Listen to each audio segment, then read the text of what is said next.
video is a series of 3 Arty Games app challenges, which is the app by Jazza, by Draw with Jazza on YouTube, which has various art challenges including custom ones. This is the 3 color challenge. I used a screen grab of the 3 color challenge that came up in order to grab the colors in Procreate and make a color palette specifically to that.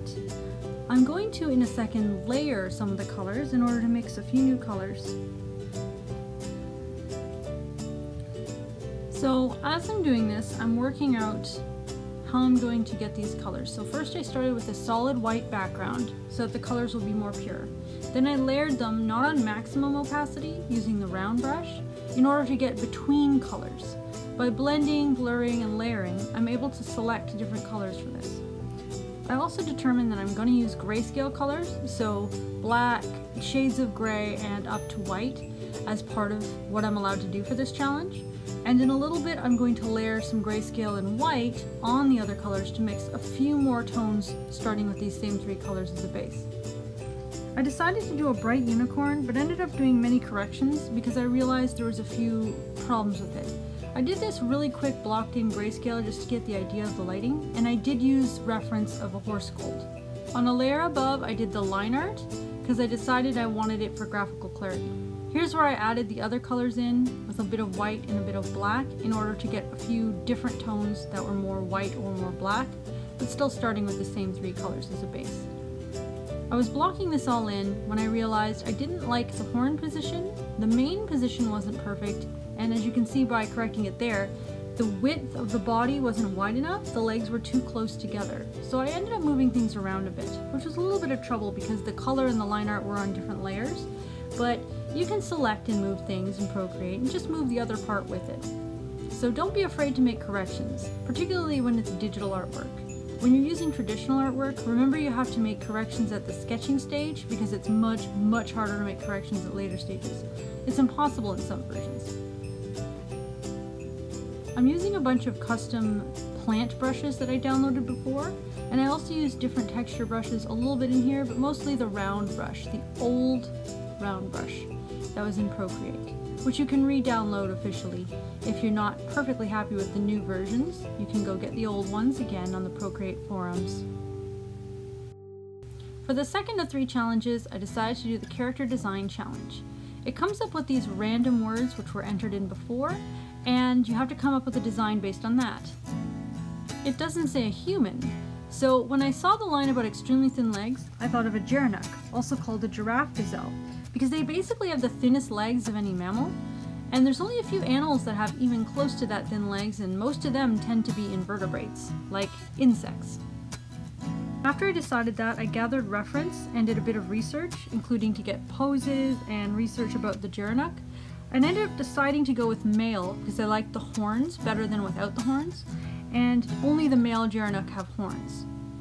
I also knew I had to give the character a tank top, and I decided to do 3 pictures of the character really quick, one which was a side view of the head and 2 different views of the full body. I decided that I wanted him to be an archer because I wanted him to look more like a high fantasy character and not more modern. I ended up working on several layers for this, doing a sketching layer with a top layer and a color layer underneath, and I also did a separate shadow layer. I went back and forth during this process. I didn't fill in one layer completely and then do the next one. I did a lot of jumping around just to get it the way I wanted it to look. The main brush I used for this entire painting is the old round brush, and a version I modified of that brush to make it larger than normal that I call big old round brush. I also used the duplication tool to help me with the bow, and I warped it a bit to get it to fit into place. So I just copied and duplicated the other side of the bow. I find that saves a lot of time on things that are perfectly the same or symmetrical, and using the warp tools you can alter perspective and get things to be the same size on both sides, which is actually quite hard to do by eyeballing. Because he's a more serious and tough character, I made sure to make him look more frowning and intense. A lot of the characters I draw are smiling most of the time, so I went through a little bit of trouble to remind myself that he's not supposed to be smiling in this picture, because I tend to default to make most of my characters smile. So it was actually interesting to try to make sure he looked a little more serious. I did use a certain amount of reference to help me do the shadows better by interpreting it rather than following it exactly. So I had to adjust everything to his clothing and weapons rather than the, nude pose-up model I originally had, or the woman archer I used as the reference for the archery pose, because there's a few things about him that are different. The position of the hair, the weapons, the belts. So you have to account for the shadows of objects in your picture that aren't in the original reference you're using. The closer your reference is to what you're drawing, the easier it is to follow it as a guide, and the more different it is, the more you have to remember to adjust everything to fit your picture, rather than do it the way the reference is. For me, most of my character's default expression is smiling, but I wanted this guy to look much more serious and tough, so I made sure to make him frowning, or a very neutral expression, rather than have any sort of sign of a smile, which was actually more difficult for me because I tend to just default into smiling. I was trying for a semi-rough painterly style here, and working mostly with the big round brush and the round brush helped with that, and it kept it more cohesive. I ended up changing the background color because I thought the original gray was a little bit too light and didn't have quite enough contrast, so I darkened it a bit. Don't be afraid to change something up like that if you think it would look better.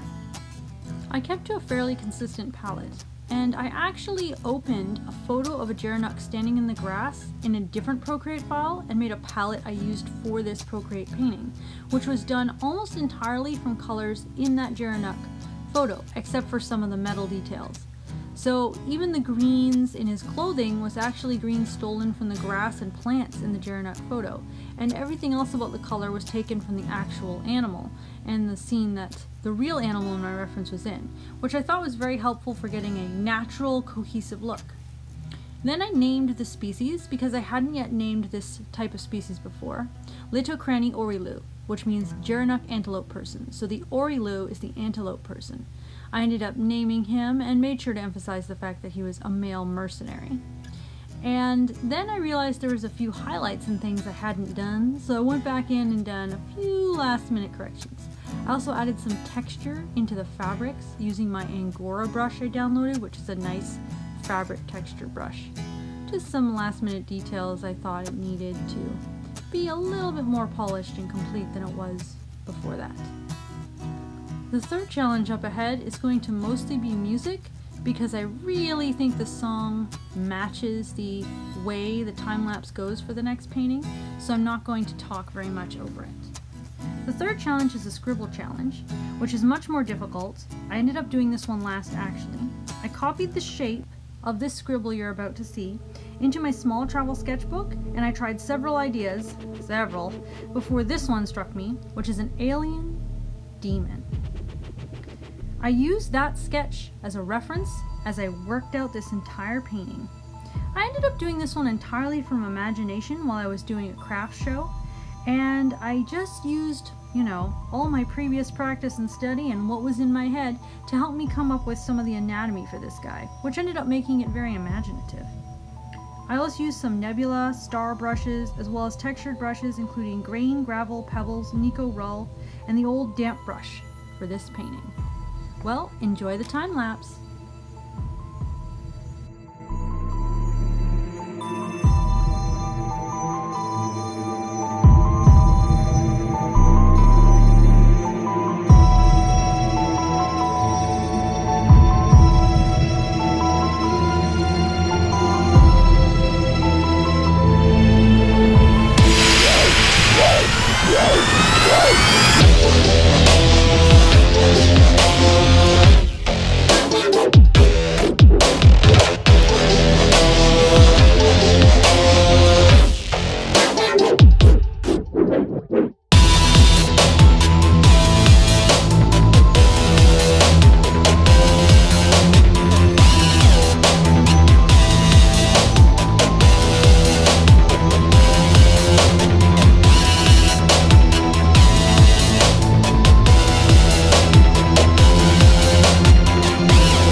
hope everyone enjoyed this video. I'm sorry it's so late again, but various things in my real life are kind of getting in the way.